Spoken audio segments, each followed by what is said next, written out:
gbogbo ilé níbikíbi tí ẹ ti ń wò wá lọ́sàn-án tòní ẹ kú ìsinmi òpin ọ̀sẹ̀ inú wa dùn láti tún kí yín káàbọ̀ sórí ètò wa Kira Sportsville láti iléeṣẹ́ wa Kira Sports Television ìlú Ọ̀sọ̀sà ní ilẹ̀ Ìjẹ̀bú la kalẹ̀ sí tá a ti ń dún bẹ́ẹ̀ dún tá a ń rò bí òwe.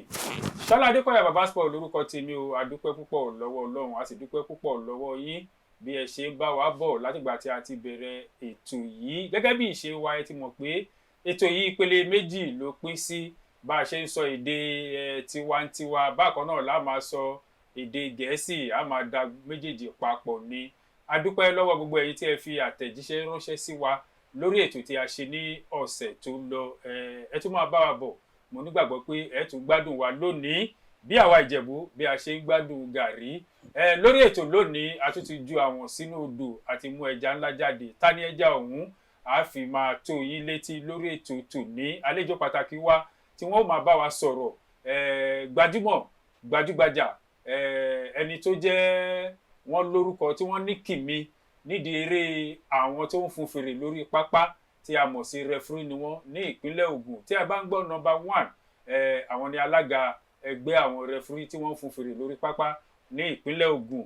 Ta ni mò ń sọ̀rọ̀ nípa ẹ̀? Alàgbà Ọbáyẹmí Ọlátúnbọ̀sún, àwọn ni àlejò wa pàtàkì lórí ètò lónìí. A máa gbé wọn wọlé láìpẹ́ láì jìnnà tájọ máa fi ọ̀rọ̀ jomi toro ọ̀rọ̀. Bákan náà a sọ̀rọ̀ nípa ìdíje ife ẹ̀yẹ ilẹ̀ Áfíríkà tí àwọn obìnrin tí a mọ̀ sí WAFCON òní òde yìí ló máa bẹ̀rẹ̀ ní orílẹ̀-èdè Morocco. Super Falcons ilẹ̀ wa èmi a máa pè wọ́n ní Mama Eagles. Àwọn náà wọ́n máa bọ́ sórí pápá ṣùgbọ́n eré bọ́ọ̀lù tí wọ́n di ọ̀la a máa sọ̀rọ̀ nípa ẹ̀. Bákan náà akó àsẹ̀yìndè akó ara fẹ́rakù ti gbajúgbajà gólí ilẹ̀ wa lára àwọn gólí tí a lè gbàgbé láéláé nílẹ̀ Nàìjíríà Peter Rufai Dodoma Yana tó dágbére fáyé pé ó dìgbò ṣe ìyẹn ní ọjọ́bọ̀ Thursday tó kọjá yìí ni. Kì í ṣe olùkọ́ o. Bákan náà ọmọlẹ̀ Portugal ni tó ń gbá bọ́ọ̀lù fún Liverpool Diego Jota pẹ̀lú àbúrò rẹ̀ táwọn náà pàdánù ẹ̀mí wọn nínú ìjàmbá ọkọ̀. A máa mẹ́nu bà ìṣẹ̀lẹ̀ tiwọn náà. Tá a bá sọ ní èdè tiwantiwa díẹ̀ a tún sọ ní èdè òyìnbó díẹ̀. Ẹ ṣáà wá nǹkan fìdílé ká jọ gbádùn ara wa lórí ètò tòní. À ń bọ̀ ẹ jẹ́ ayá dókè lọ.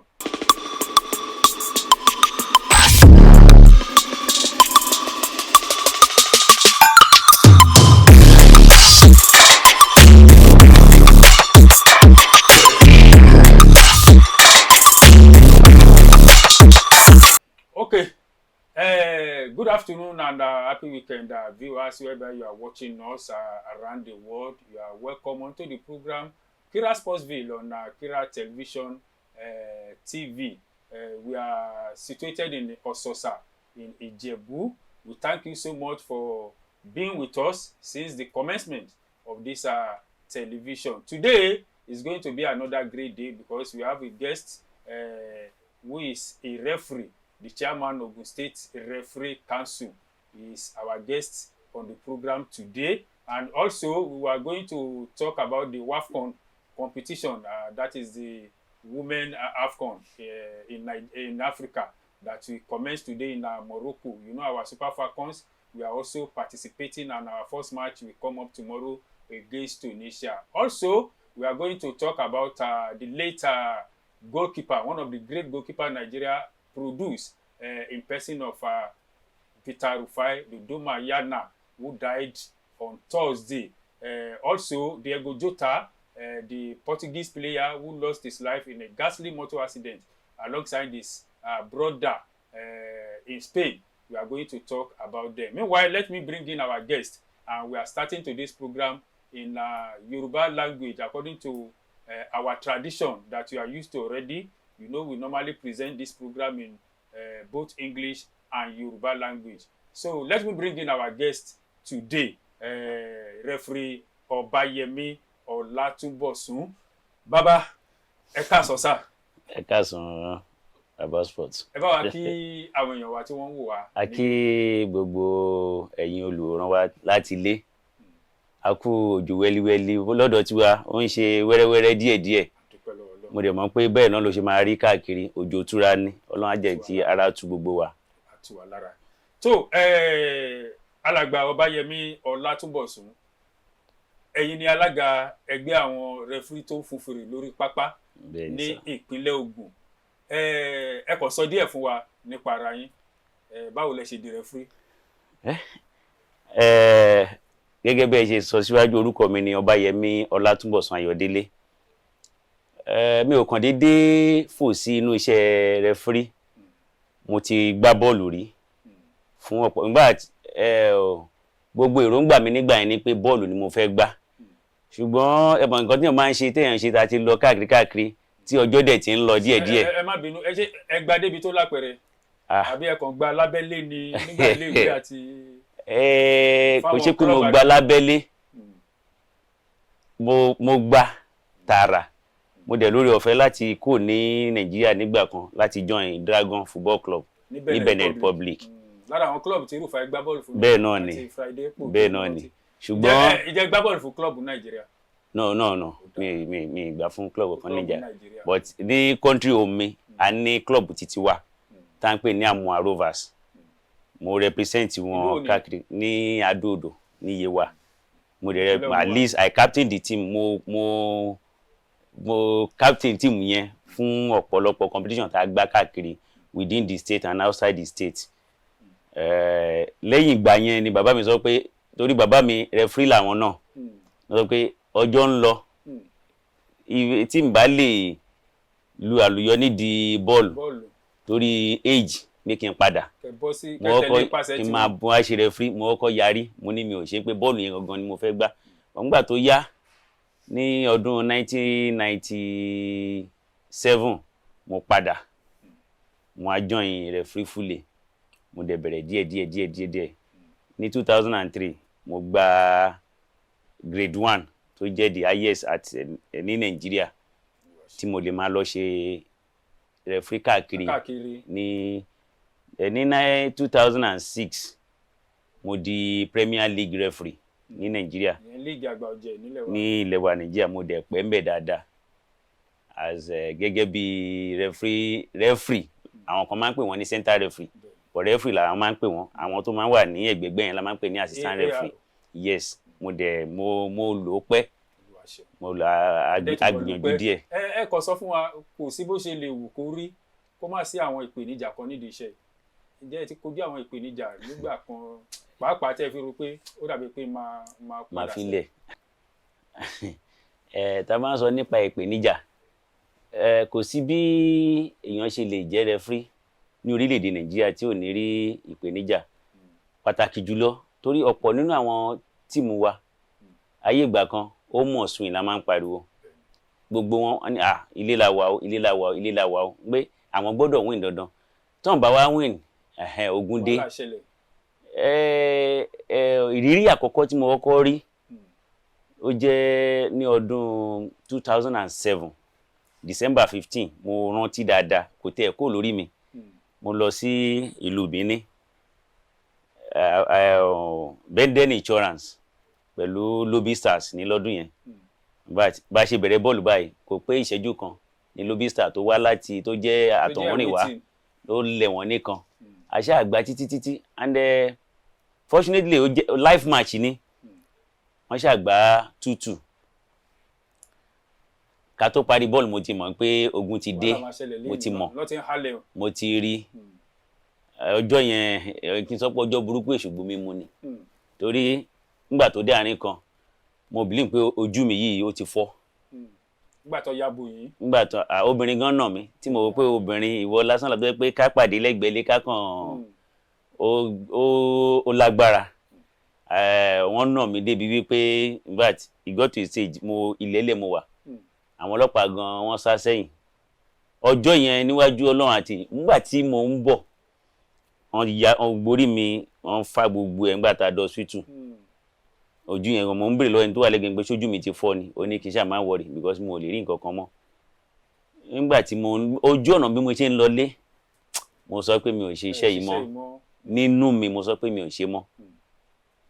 Gbàgbà tí mo délé gan tí ìyá mi gan rí, mo kúnlẹ̀ tí mo ń dúpẹ́ lọ́lọ́run pé mo délé láyọ̀. Wọn ò mọ̀ pé mi ni mo kúnlẹ̀ gbà tí mo bẹ̀rẹ̀ sí sọ̀rọ̀ níbi tí kinní yẹn tó le dé. bọ́ mo dúpẹ́ lọ́lọ́run pé ojú náà mo ì tún fi ń ríran léni ìyẹn ni mo lè sọ pé ó le jù àní ọdún 2000 and. ẹ má bínú ẹ rò pé ní àkókò yẹn ẹ fẹ́ fiṣẹ́ yẹn sílẹ̀ kí ló wá yí ọkàn yín padà pé ó dáa. mo pinnu pé mi ò fẹ́ ṣe mọ́ ṣùgbọ́n ẹ mọ̀ téèyàn bá tún wò nǹkan téèyàn rí ń bẹ̀ náà òkìkí wà ń bẹ̀ owó náà díẹ̀díẹ̀ náà dẹ̀ wà ń bẹ̀ bàbá mi náà tó ga má wọrí ara àwọn kan tá a máa rí náà nìyẹn it makes you to become somebody tí ò ní ìpèníjà jẹ́ pé ìyẹn ló máa jẹ́ kí wọ́n náà di àgbà ṣùgbọ́n nǹkan tó tún wá dùn mí tó yẹ kí n padà pé máa ṣiṣẹ́ yẹn lọ ni pé ọjọ́ tí kinní yẹn ṣẹlẹ̀ ọjọ́ kejì náà banish team yẹn kò ní Benin wọ́n dẹ̀ wá bẹ́ẹ̀ ni wọ́n dẹ̀ wá gbé sínú pépà but ọmọ kékeré ni mi gbà yẹn orúkọ mi bẹ̀rẹ̀ sí lọ ìgbà tí mo dẹ́kọ̀ gan yẹn ní you are now a star referee you are now fíìmù yẹn wá òkìkí yẹn wá kàn lílù ṣàálẹ̀ yìí fi lókìkí mo fi lókìkí lèmi náà bá wò pé ẹ̀kan kò sí wàhálà ó jẹ́ ká máa bá a lọ dẹ̀dúpẹ́ lọ́wọ́ Ọlọ́run á bá a débi tó lápẹẹrẹ ṣùgbọ́n èyí tó tún burú jù lọ́jọ́ tí mo lọ sí Katsina wọn lù mí o ṣùgbọ́n ọjọ́ burúkú náà ni Katsina àti Kano Pillars tẹ bá rántí bí ọdún bíi 6 sẹ́yìn ó ní agbára ọjọ́ yẹn mo bá ẹ̀rù Ọlọ́run tún bà mí. a dúpẹ́ lọ́wọ́ Ọlọ́run pé ẹ̀yin náà lẹ jókòó tí ẹ tún sọ̀rọ̀ lónìí téèyàn bá tiẹ̀ ń wòyìn kò sẹ́ni tó lè mọ̀ pé tó lè rò pé bóyá yànmùyánmú ti ẹ̀kọ́ yín lára rí pàápàá a dúpẹ́ lọ́wọ́ Ọlọ́run kì í ṣe ẹ̀yin ni ẹni àkọ́kọ́ àbí ìkẹyìn tí àwọn fans tí wọ́n máa kọlù báyìí irú ẹ̀ ti ṣẹlẹ̀ láìmọye ìgbà ní ọ̀pọ̀lọpọ̀ ìgbà wọ́n á ní kó lọ sanwó tí wọ́n fi tọ́jú ẹ̀ medical bill wọ́n á ní kí wọ́n sanwó ìtanràn fún ọ̀nà owó la lè fi dáwọ́ irú ìṣẹ̀lẹ̀ báyìí dúró láwọn pápá ìṣeré wa torí mo rántí ìgbà táwa náà wà ní kékeré inú wa máa ń dùn láti lọ sí pápá ìṣeré irú máa pọ̀ tí wọ́n máa ya máa ń sọ fáwọn èèyàn máàṣì tọ́yẹ̀ máa gbá lágo 4 tó o bá ti dé stadium lágo 10 11 ó lè ráyè wọlé mọ́ ṣùgbọ́n ilé ò sí mọ́ sí kí la lè ṣe sá. lórí àtidáwọ́ lílù àbí yíyàbò àwọn afúnfèrè lọ́wọ́ nǹkan tí tá bá wò ẹ̀ á rí pé kíní yẹn ó ti lọlẹ̀ gan ó ti dínkù gan lórí wípé tó bá ti na rẹfúrí wọn á kọ́kọ́ yọ pọ́ìntì 3 kù ìyẹn pọ́ìntì 3 yẹn dẹ̀ ní ó ṣe pàtàkì fún wọn ju owó tán ní owó yẹn gan ò jẹ́ nǹkan kan lójú wọn ṣùgbọ́n pọ́ìntì yẹn nígbà tán dẹ̀ ti bẹ̀rẹ̀ sí ṣe tán ti rí pé ó dà pé wọ́n ti ṣe fún eléyìí ó ti affect wọn wọ́n gbé wọn lọ sí ibi neutral ground tí òun ṣe lé wọn tán tún wá rí pé wọ́n á tún lose níbẹ̀ ẹ rí pé wọ́n na rẹfúrí bóyá bíi early 90s early 2000 ó ti towards late 2000 ó ti yàtọ̀ gan nísìn rẹfúrí gan bí ọba là ń ṣe ń sìn ṣùgbọ́n àwa torí pé àwa ti dàgbà ọ̀jẹ̀ àní fi bẹ́ẹ̀ nírú òwe rẹ̀ ọ̀fẹ́ yẹn púpọ̀ nísìn ẹ rí pé àwọn ọlọ́pàá gan ṣiṣẹ́ wọn déédéé àwọn stakeholders náà àwọn náà dẹ̀ ń gbìyànjú pé torí wọ́n mọ̀ pé tó bá ti na rẹfúrí o tún dákún ṣòro òun ṣe eléyìí tó ṣiṣẹ́ yẹn gangan èyí tó tún bọ̀ wájú ó ti ń jẹ́ kí ó yàtọ̀ àwọn rẹfúrí wa náà wọ́n dẹ̀ ti wá ń ṣe dáadáa gbogbo wọn náà wọn kò sí bẹ̀rù ń bẹ̀ mọ́ ẹ rí pé ọ̀pọ̀lọpọ̀ wọn láyé ìgbà kan kò sí home win àbí home lost home lost ẹ̀ lè rí home gbọ́dọ̀ win ni èyí tó bá fi ṣe mistake tó bá gbá draw bóyá àmúwá Ọlọ́run ni ṣùgbọ́n nísìn ẹ máa gbọ́ pé wọ́n na lágbájá nílé ẹ̀ wọ́n na tàmẹ̀dù kò sẹ́yìn tíìmù tó hàn kí n nà wọ́n ti na Rẹ́mọ tiwa náà bíbá nílé ẹ̀ lọ́dún yìí despite ìgbà pé ó tún gba cup wọ́n sì ná nílé ẹ̀ òun náà nàyàn níta ó ti yàtọ̀ sí ti àtijọ́. ẹ jẹ́ ń bèrè eléyìí lọ́wọ́ yín sà ẹ ní tilẹ̀ ní tọ́lọ́hún àgbọ̀ pé wọ́n máa ń gbówó wá fún rẹfúrí ṣé wọ́n ti gbówó wá fẹ̀yìn rí sà. èmi ò rò pé ẹnìkan wà tí ká má kúrò ká má jalè sà. àwọn èèyàn ló máa ń sọ pé wọ́n gbówó wá fún rẹfúrí ta ló gbówó wá fún rẹfúrí. àbí bóyá àwọn home team pé ẹ jẹ́ ká win o. wẹ́ èmi ò rí yẹn rí o. wọn ò tí ì gbé wá fún yín rí sà. èmi ò rí yẹn rí o yàtọ̀ sówó iṣẹ́ tèmi ń gbà. ó dáa ẹ ṣe púpọ̀ sà ẹ jẹ́ ká padà wálé báyìí ká padà sí Ogun State Referee Council báwo ni ẹgbẹ́ yín ṣe rí kí ni àjọṣepọ̀ tó wà láàrin yín àti FA ní ìpínlẹ̀ Ògùn? Tí a bá wò látìgbà tí èmi ti dórí àléfà gẹ́gẹ́ bí alága ẹgbẹ́ rẹfúrì ìpínlẹ̀ Ògùn, FA chairman wa Alhaji Majek gba títí dìjẹta a sì jọ sọ̀rọ̀. Àjọṣepọ̀ tó dán mọ́rán ó wà láàrin wa dáadáa. Ọ̀pọ̀lọpọ̀ ìgbà festival tá a ṣe lọ gan àjọ ṣe agbátẹrù gbogbo ẹni. Ìdánmọ́rán tó jọjú ó wà láàrin wa. Kí làwọn ìṣòro tẹ́ ń kojú gẹ́gẹ́ bí ẹgbẹ́ sà? Ṣé rí kò sí bí èèyàn ṣe lè rìn kó rí kó má mì. A dúpẹ́ lọ́wọ́ Ọlọ́run pé à ń tẹ̀síwájú.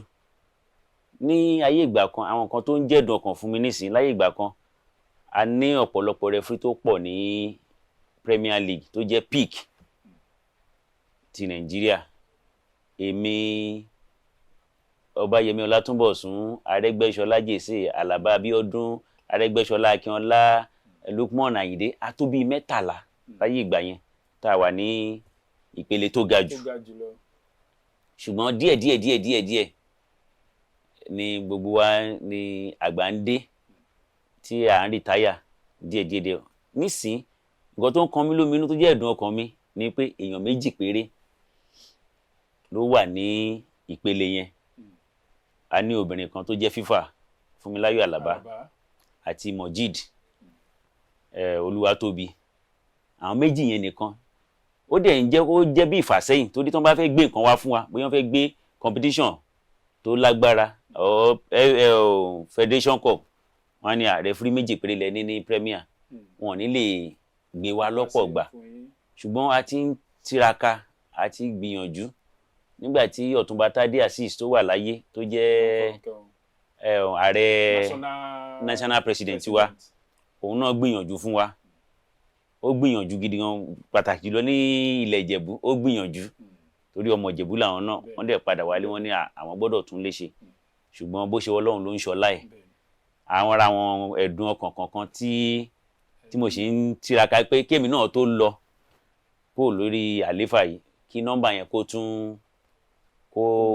lọ sókè sí, tí mo dẹ̀ gbàgbọ́ pé lágbára Ọlọ́run á lọ sókè. Ọlọ́run á fún yín ṣe. Ẹ jẹ́ kí n béèrè ìbéèrè tí ó kẹ́yìn yìí. Ó máa ń jẹ́ ẹ̀dùn ọkàn fún èmi gẹ́gẹ́ bí ẹnìkan pé tá bá ń wo àwọn ìdíje tó ń wáyé nílẹ̀ Áfíríkà àti káàkiri àgbáyé, pàápàá jùlọ à ń sábà rí àwọn rẹfúrì ti ilẹ̀ wa Nàìjíríà, kì í ṣe nípínlẹ̀ Ògùn nìkan.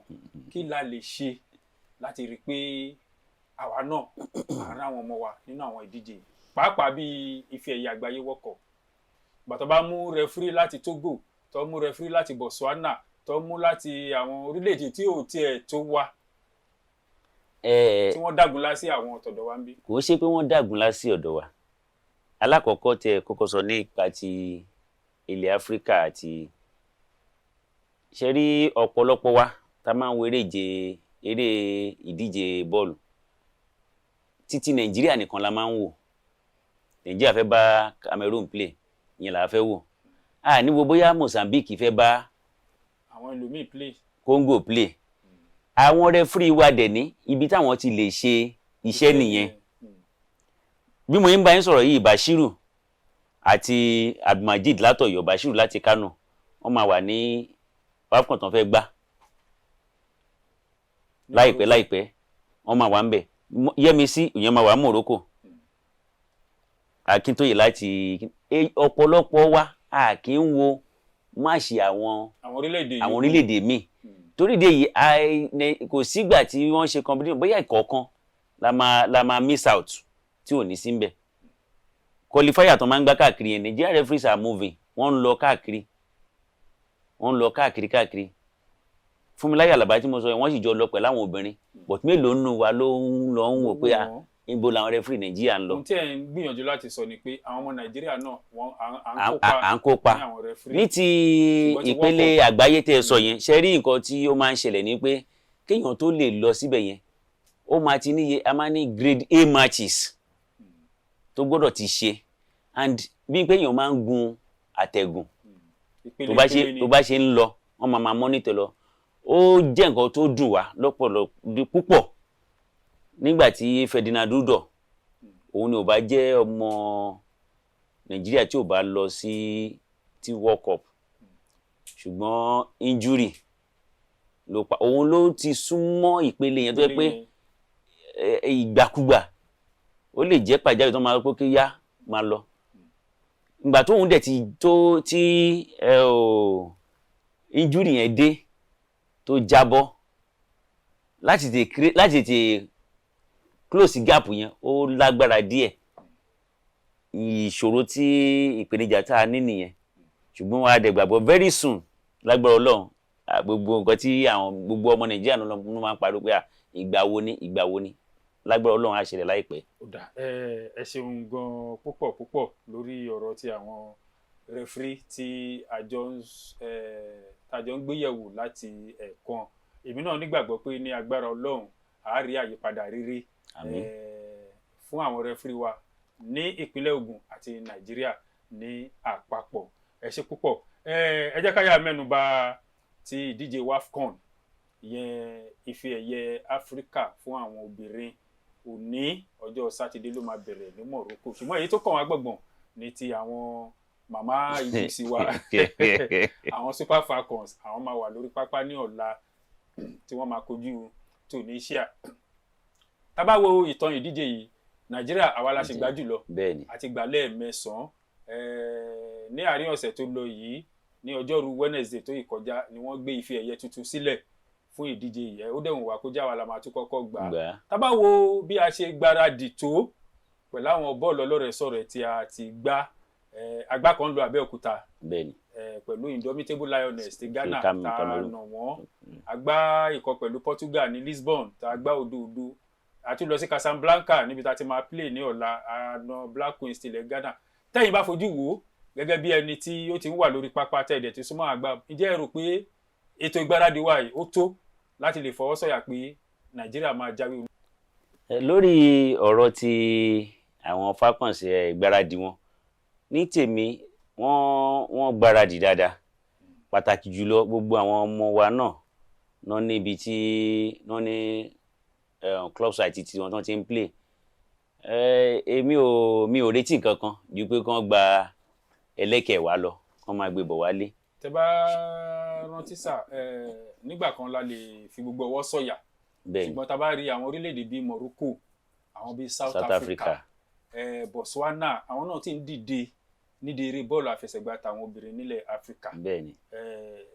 Ibi tí mo fẹ́ ká fojú tún wò nìyẹn. Wọ́n lẹ́yìn ẹ̀yìn lọ́mọ adìyẹ ń tọ̀yà. Àwa ti bẹ̀rẹ̀ tipẹ́. Lóòótọ́ kò ń ṣe how far but how well. Mo dẹ̀ gbàgbọ́ wípé àwọn the crops of players ta ní, àwọn ọmọ tó ń agbábọ́ọ̀lù wa ta ní nísìn, ohun sọ I'm not expecting anything. Though kò yẹ wọ́n kàn déédéé lọ́bẹ̀ kan gbà kan máa bọ̀, but favourite ni wọ́n tí gbogbo wa bá wò. Morocco, they are not their match at all in any way as far as I'm concerned. Kàn tọ́jú wọn káwọn náà so that orí wọn ní inú dídùn ló mórí ìyá wa. Tó bá tọ́jú àwọn ọmọ yẹn dáadáa, mo gbàgbọ́ pé wọ́n á gbé wálé.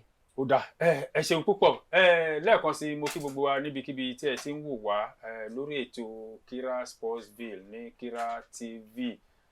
Àlejò wa lórí ètò lónìí àwọn ní rẹfúrí Ọbáyẹmí Ọlátúnbọ̀sún tí wọ́n jẹ́ alága ẹgbẹ́ àwọn rẹfúrí tó ń fún fèrè lórí pápá ní ìpínlẹ̀ Ògùn. Àwọn láti jọ ń fọ̀rọ̀ jomitoro ọ̀rọ̀. Á dánu dúró díẹ̀ tá a bá padà dé, á bẹ̀rẹ̀ sínú tẹ̀síwájú ní èdè òyìnbó. Ẹ má yí kúrò ńbẹ̀ o, à ń padà bọ̀ láìpẹ́. Ẹ ṣé púpọ̀.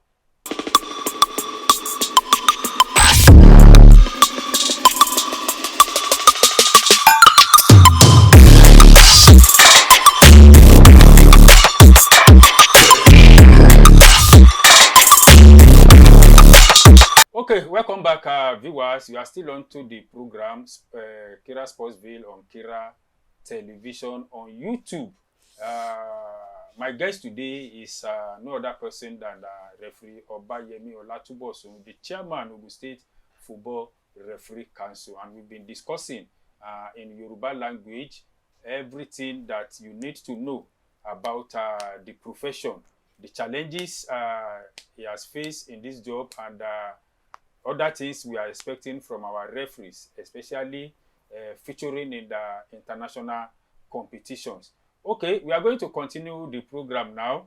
Let me go back to our guest. I want us to talk about the late Peter Rufai, one of the great goalkeepers we produce in Nigeria. He gave up the ghost last week, Thursday, which was a black day in football, fraternity. It wasn't the only one. We also heard about Diego Jota, the Portuguese player who died in a ghastly motor accident. He plays for Liverpool in England. He died alongside his brother, Andre Silva. But the one that concerns us most is that of the late Peter Rufai. Do you have the opportunity to know Peter Rufai at all? Yeah. During his playing days? Actually, I met him around. I met him in Abeokuta. Okay. That was after he retired from active football. I know him to be a gentle type, very quiet a person, very reserved. It's just a pity because when we were small, in as much Peter Rufai is mounting the goal, we are full of assurance that for stationary store then. Even there was a time he came to Abeokuta to play Abiola Blaze when he was was with Dragon. Okay. In Abeokuta. Yes, I think it was in African Winners' Cup. Yes, in Muda Lawal Stadium. Ashiru. Actually, they didn't play the match that day because he knew everything about Nigeria. He said, we are not going through this entrance, that they want to go through another. He said, no, if they are going in, he knows actually the exact thing that they might have done. You know, then Juju is part of Nigeria football. I said, no, we are not going in. And eventually, they went back. They didn't play the match. Now coming to Nigeria setting, I remembered in 1994 when we won the Nations Cup in Tunisia. He was instructed to come directly to Tunisia by the then president, the late General Abacha. Sani Abacha. And when we invite the very first match, because all of us we believe Aloyagu is going to mount the goal mount, and the first person we saw on camera, the first match, it was Peter Rufai. Everybody shouted, Dodo Mayana, Dodo Mayana, because we know him to be a reliable goalkeeper. Especially when it comes to penalty shootout. Talk of anything. If you remember, he was the one that retired Bellumi, Almighty Bellumi, yes, Bellumi of Algeria, no? And he has done so many things for the country, and we are proud of him. It's just a pity when he's supposed to relax and enjoy his money, he gave up the ghost. And on the part of Diego Jota, I was bereaved too because I'm a Liverpool fan. Never walk alone. I love him so much. Very, very, very reliable player and committed player. And I pray God will rest their souls. Amen. Let me quickly tell you a little about the late Peter Rufai, Dudu Mayana. Rufai played for stationery stores. We call them the Flaming Flamingos. Yes. Then, from there, he moved to Famous Scorpion of Erua, also in Nigerian League then. From there, he joined Dragons, Benin Republic. And that was what our guest was telling us now. The time they came to Ashiru Stadium, that's Muda Lawal Stadium in Abeokuta, to play against Abiola Base. But eventually, the match did not hold for one reason or the other. He also played for Lokeren FC in Belgium. From there, he joined Go Ahead Eagles in Netherlands, also known as Holland. Aside that, he continued his journey in football. He played for Fanesi FC in Portugal, and finally finally Deportivo La Corona in Spain before he retired. Let me also remind you that he was in goal for Super Eagles at African Nations Cup in Morocco 1988, Maroc 88, which we lost to Indomitable Lions of Cameroon then via penalty kick, if you remember that time. Then Tunisia 1994, he was in goal. Also USA 94, our first World Cup appearance, where we got to the second round of that competition. And France 98 World Cup too, he was also in goal for Super Eagles before he retired to set up a football academy. Most times he emphasized on discovering goalkeepers for our teams. He played 65 matches for Super Eagles of Nigeria. May his soul continue to rest in perfect peace. That is Peter Rufai Dodo Mayana for you. I know we shall always remember him. Referee Olatubosun, what do you think can be done to immortalize this great player? Well, I believe we don't need to let them die before we appreciate them, or probably put them in Hall of Fame or whatsoever. If you see that don't let me say they abandon some of them, but we don't appreciate what they have done for the country. But coming to immortalizing them, we have so many stadia in the country that they can name after them. Sorry, should we only be naming stadiums after our heroes? What? Mudalawal Stadium, Stephen If Keshi that Stadium. if that would be the only thing we can do to make people to remember them. I'm asking you now, sir. I said if that would be the only thing that we can do to make people remember them, so be it. If we cannot do it when they are alive, I could remember of recent, some of them are still clamoring for the house they promised them in 1994 in Abuja. Yes. That they should give them their keys. I think they gave to some of them, and they did not give to some. Why some are late already? Yes. Then what are we talking about? If naming a stadium after them will be the only thing we will give to them, let's give it to them. You remember when Sam Oparaji died, they said they want to immortalize him by not giving his jersey number 6 to any player in Nigeria. They did that for some years. Later, Taribo used that same number and so many other players. What are we talking about? I still remember vividly the case of late Christian Shuku, the first Nigerian captain to leave the Nations Cup. I remember that of Rashidi Yekini.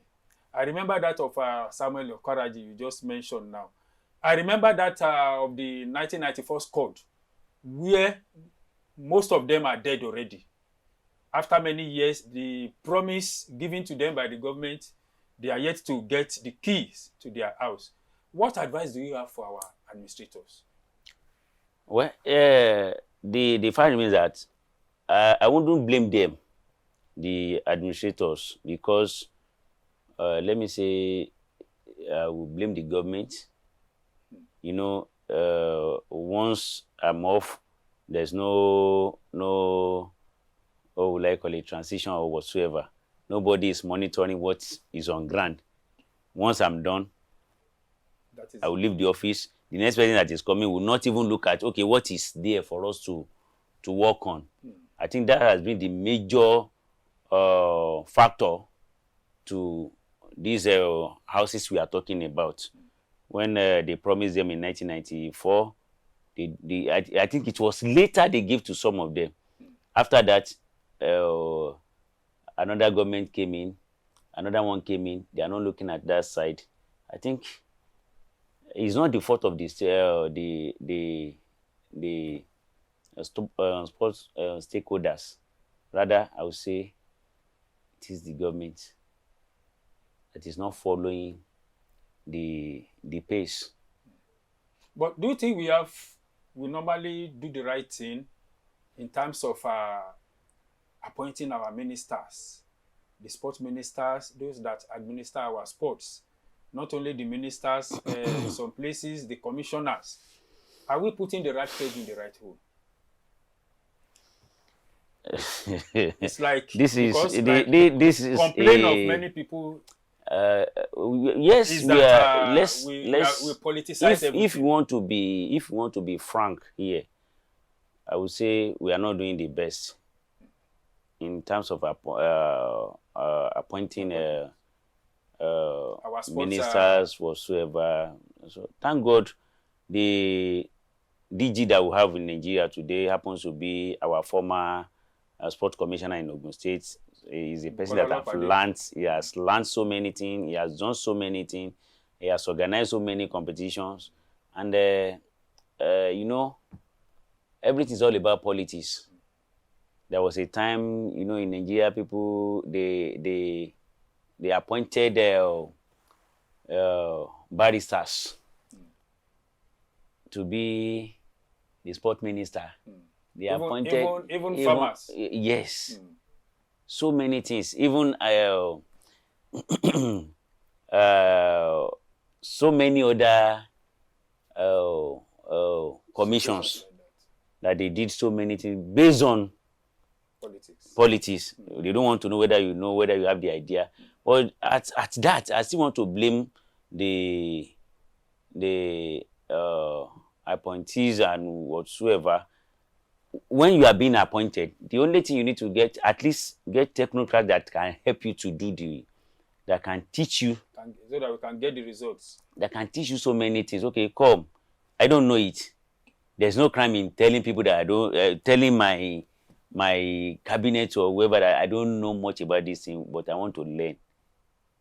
You know, we keep learning. Okay, how do we go about this? How do we go about this? Then with that, we move forward. First year, second year, you get to understand everything about sports. But if you look at it now, things are changing because this government, they are trying to put the square peg in the square hole or whatsoever, and we are getting it. Okay, we pray things will change for better by the special grace of God. Amen. Before you go, what advice do you have for upcoming referees? Well, the only thing I used to tell them, majorly those that are very close to me and others, I used to tell them that number one thing is you must be committed. Don't look at the monetary aspect of refereeing. A time will come, one day will come. I was telling somebody in my office on phone yesterday, I said, the person is going to be part of referees that will officiate this NNL playoff in Asaba. I think by now you should be in Asaba. I told him, said, you are going to Asaba. Just go and give your best. Don't forget about the money.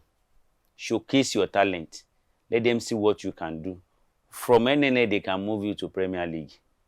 And once in Nigeria you are a Premier League, I want to tell you, you are a millionaire, as far as I'm concerned. Because and now becoming a FIFA badge referee in Nigeria, you know, they pay them in dollars. I used to tell them, don't look at the present situation. You should have a futuristic goal. And doing so, you go places. That's the only advice I used to give to them. And don't let anybody manipulate you that take this money, do this, do this. Money will go.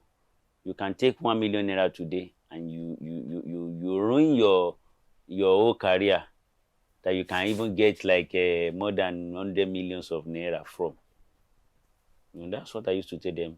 Be focused, be committed, and be dedicated. Once you're able to do that, you go places. Okay. Thank you so much. We appreciate you for coming on to the program. It's my pleasure, sir. We hope if you invite you another time, you will be here with us. Sure. I want you to just say one or two things about this, our station, Kira Television. What you have seen here today, what is your comment? What can you tell the people outside about Kira Television? Actually, when I got the call that I should come for an interview, they said in Ososa. I said, Ososa. Is there any TV station in Ososa? But when I got here today, I was surprised the caliber of people I met on ground and the environment, And the the facilities. studio and the facilities are kudos to you people, and I pray God will elevate you more. Thank you so much. Viewers at home, this is where we are going to call it a day on the program. We want to thank our guest today, Referee Obayemi Olatubosun, the chairman of Ogun State Referees Society. We thank you so Association. much for coming here. By the special grace of God, we shall continue to get in touch with you. And I also want to thank my colleagues that work together with me this morning. The cameraman, Oluwafemi Oduga. Thank you so much. I call him Bonfrey Joe. You've done marvelously. Also, Samuel Ayomide is also here. Thank you so much. And Alaja to be Tawakaut Ibrahim. Thank you so much. We are all working here together to bring you the best. My own name is Shola Adekoya Baba Sport. By the special grace of God, next week we shall be here to bring you another special guest. Keep watching us and have a great weekend. Bye.